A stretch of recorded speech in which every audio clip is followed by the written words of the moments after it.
महापुरुषों बड़े ही प्रेम से कहना धन निरंकार जी।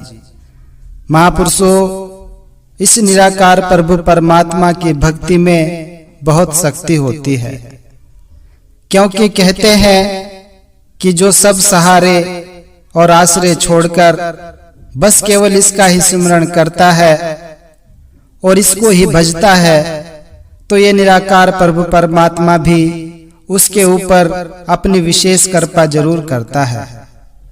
और इसके हमें बहुत से उदाहरण भी देखने को मिल जाते हैं।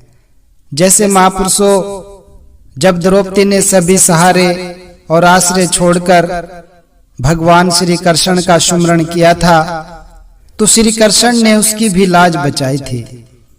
और भक्त ध्रुव और प्रहलाद को तो हम सभी भली भांति ही जानते हैं। उनको भी इस प्रभु परमात्मा ने अपनी अखंड भक्ति प्रदान की हुई थी, और उसी भक्ति की शक्ति के कारण ही किस प्रकार उनकी भी रक्षा हुई, इसको भी हम भली भांति ही जानते हैं। तो महापुरुषों इसी तरह से भक्ति की शक्ति का एक भावपूर्ण प्रसंग है जो दास आज आपके चरणों में रखने का प्रयास कर रहा है। आशा है परवान करेंगे। तो महापुरुषों इसी तरह से एक बार एक लड़का होता है जो सारा दिन बस भगवान की भक्ति में ही लगा रहता था और सभी साधु संतों की सेवा भी करता था, लेकिन वो केवल भक्ति के अलावा और कुछ भी काम धंधा नहीं करता था। इसलिए उसके माँ बाप और भाई बहन भी सभी उसे निकम्मा ही मानते थे, और इसलिए पूरा परिवार उससे परेशान ही रहता था।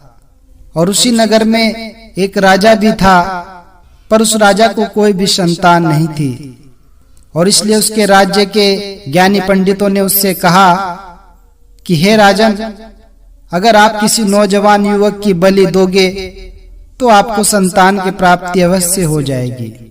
और इसलिए पूरे नगर में ये घोषणा करवा दी गई कि जो भी परिवार अपने बेटे को राजा की बलि के लिए देने को तैयार हो जाएगा, तो उस परिवार को राजा की ओर से बहुत सारा धन दिया जाएगा। फिर यही खबर उस लड़के के परिवार तक भी पहुंच गई, और पूरे परिवार ने उस लड़के के बारे में यही सोचा कि चलो ये कोई काम धंधा तो करता नहीं है और बस परमात्मा की भक्ति में ही लगा रहता है, और इसलिए हमारे किसी काम का तो ये है नहीं, तो क्यों ना इसी को राजा के पास बलि के लिए भेज दिया जाए, क्योंकि उसके बाद तो धन आ जाने से हमारे आने वाली पीढ़ियों की आर्थिक हालत भी सुधर जाएगी। और यही सोचकर उस पूरे परिवार ने अपने उस लड़के को ही राजा के पास बलि के लिए भेज दिया।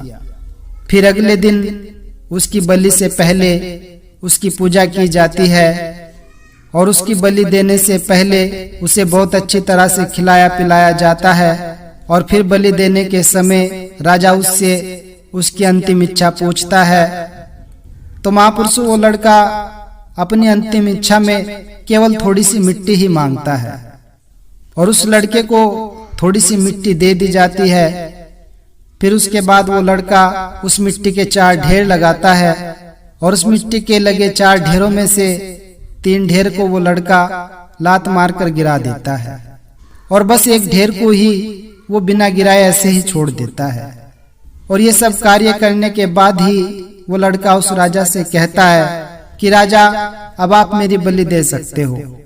लेकिन राजा अब उस लड़के की इस हरकत से बहुत हैरान था, और इसलिए राजा ने उस लड़के से पूछा कि पहले तुम ये बताओ कि तुमने पहले 3 ढेरों को क्यों तोड़ दिया और इस आखिरी ढेर को क्यों छोड़ दिया।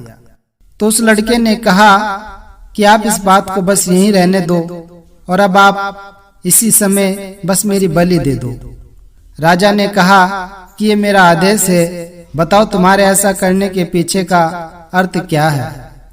तो उसके बाद उस लड़के ने राजा को ये जवाब दिया कि हे राजन, जब कोई भी जीव जिसको अपनी जान का खतरा हो, तो वो अपनी जान की रक्षा करने के लिए सबसे पहले अपने माँ बाप पर, फिर राजा पर, और उसके बाद देवता पर ही विश्वास करता है।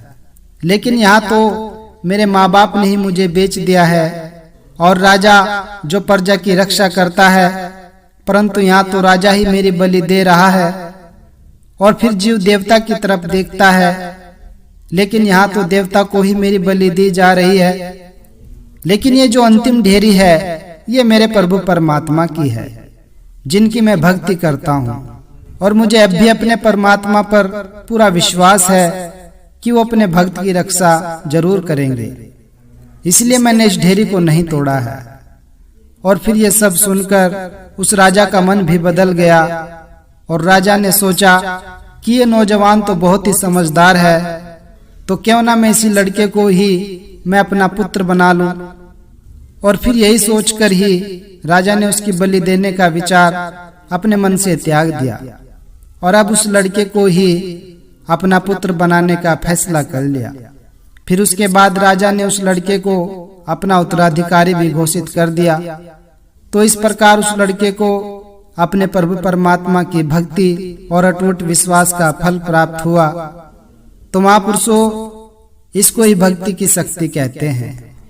और भक्ति में इतनी शक्ति होती है कि अगर हम पूरी तरह से ही अपने इस प्रभु परमात्मा और अपने आराध्य के प्रति समर्पित हो जाएंगे तो यकीन मानिए फिर हमारा कोई भी काम कभी भी नहीं रुक सकता। यहाँ तक कि अगर हमारे भाग्य में भी खराब लिखा है तो वो भी अच्छा हो जाएगा, क्योंकि महापुरुषों, भक्त ही सही मायने में सुख और आनंद का प्राय होता है। और जब आपकी कामना या प्रार्थना भी राममय हो जाए तो समझो कि यही भक्ति है। तो महापुरुषों, अंत में अब दास बस इतना ही कहना चाहता है कि भक्त ही एकमात्र ऐसा होता है जो हृदय से अगर भगवान को याद कर ले तो प्रभु परमात्मा भी स्वयं को उसके अधीन कर देते हैं। और इसलिए कहा भी गया है कि सच्ची भक्ति से भगवान भी भक्तों के वश में हो जाते हैं। तो महापुरुषों, दास भी अपने लिए केवल भक्ति का ही वरदान मांगते हुए अब आपसे अपने इन्हीं शब्दों के साथ इजाजत चाहता है। बड़े ही प्रेम से कहना, धन्य निरंकार जी।